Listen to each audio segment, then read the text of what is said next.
Hello, welcome to the first in a new occasional series of macro photography videos. This is not going to be an in-depth macro study in any case. What I'm going to be doing is showing you some ideas, some photos, some of the rig, but not generally the photography itself, because, well, that can kind of get into too much. I don't want too much. I want these to be simple videos that invoke ideas, and because I'm putting them out on a Monday every now and again, it gives me also the opportunity of showing you my vocal prowess. How, you might ask?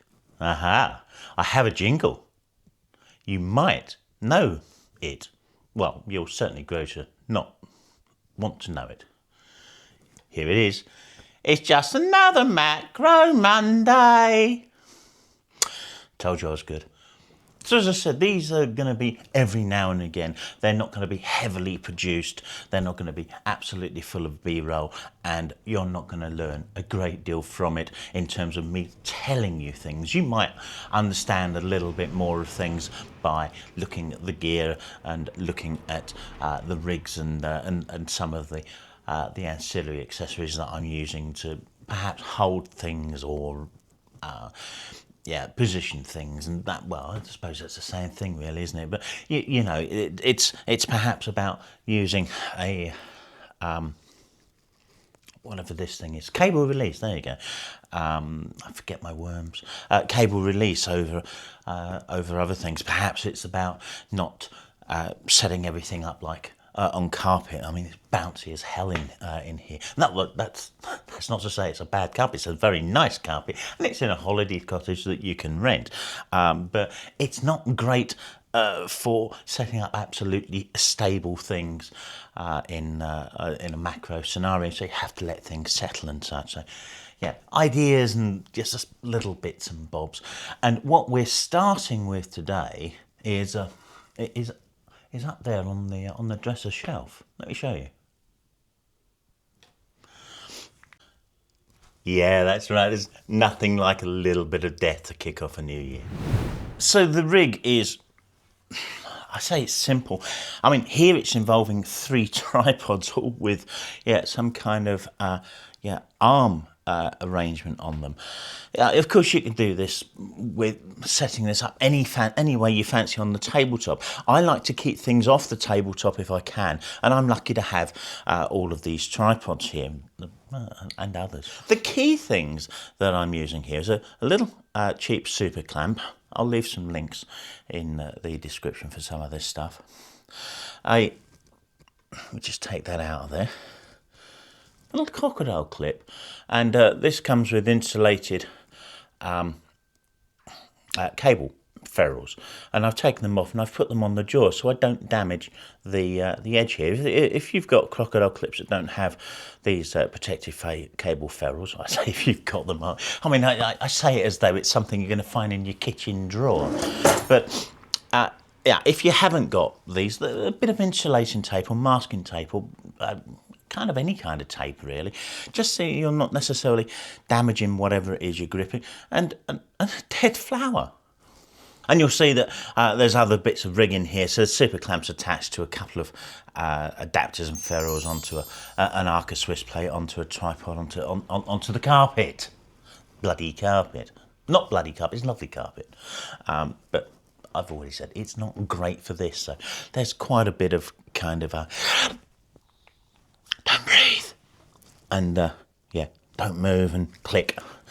And luckily, well, actually, what I've got here is with this cable release, I then also set the timer in the camera to 5 seconds, so everything does kind of settle and such. So, yeah, bits and bobs like that. One of the things that we struggle sometimes with is finding a subject to work with, and the ideas behind how you might work with something. So this setup here is just really, really simple. I've got the Adaptalux light. Could I use a different light? Yeah, absolutely. It's just, this is the best I have, so I'm going to use it. And if you could afford it, fantastic kit. Absolutely fantastic kit. People sometimes complain about how expensive this is, and I would simply turn around and say, great gear, good quality stuff is expensive. It always was. It always will be. Can you do things cheaper? Almost certainly you can. But when you get to a level where you're really enjoying this and you want greater creativity, greater flexibility and such, an investment in this is just really, really worthwhile. So yeah, I'm using that. I may well use other lights with it as well. I've got some others kicking around. Can't see them right now. Be behind me somewhere. Hold on. There we go. So yeah, I've got this light panel from Maven, supplied by Kent Faith. In this case, brilliant panel actually. I think it's 10 watts. There's also a battery pack. But the important thing is that you capture an image that you like. And I've been keeping these dead cyclamen flowers for some time because they have a beauty about them that we really shouldn't ignore.